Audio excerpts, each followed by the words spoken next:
And so Everything for else. that reason, I'm going to go with the best player in the National Football League. I knew it. The MVP. Oh, God. Here Patrick Mahomes. Yeah. Love it or hate it, fantasy football has become a vital part of NFL fandom and viewership. It's estimated that in 2019, over 60 million people participated in fantasy sports, with 80% of them playing fantasy football. That's more than the 5 largest cities in the United States combined. But what effect has it had on the game of football? Well, to start, fantasy has changed how fans can view the sport. Instead of focusing on a single game, participants can scroll through social media and monitor how their players are doing at any point of the day. That, along with an all-time high in NFL viewership, has fueled the NFL becoming a billion-dollar industry.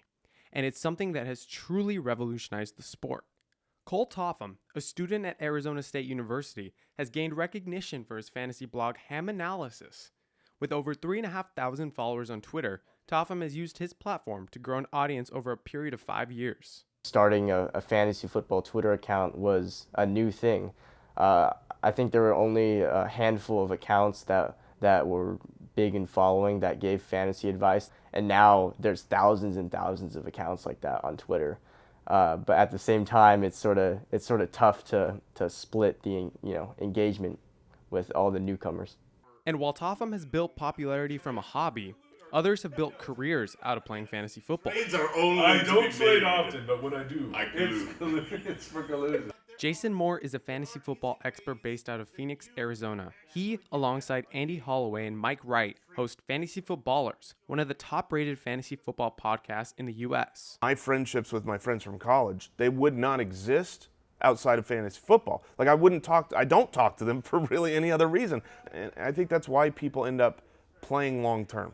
It's because it gives people community. It gives people things to talk about, to have fun, to talk trash, and celebrate all at the same time. Holloway feels while fantasy isn't exactly new, it's something that will continue changing and growing. I think it's all, on both accounts, a lot about accessibility and about, having that phone in your pocket, the technology improving on the phone, and, you can make a trade, you can communicate with your league, you can listen to a show, no matter where you're at. And with the evolution of technology, staying at home and watching only your favorite team has lost its appeal. People in California, they don't care about the New York Jets, but you put them in prime time, and you got Le'Veon Bell, you got very interesting fantasy players. The viewership is going to go up, and so the NFL, I think they're starting to really take notice and understand. But like all good things, there's also an ugly side to fantasy football. What gets lost in the game is the reality of what football is, a violent sport. and there's a throw.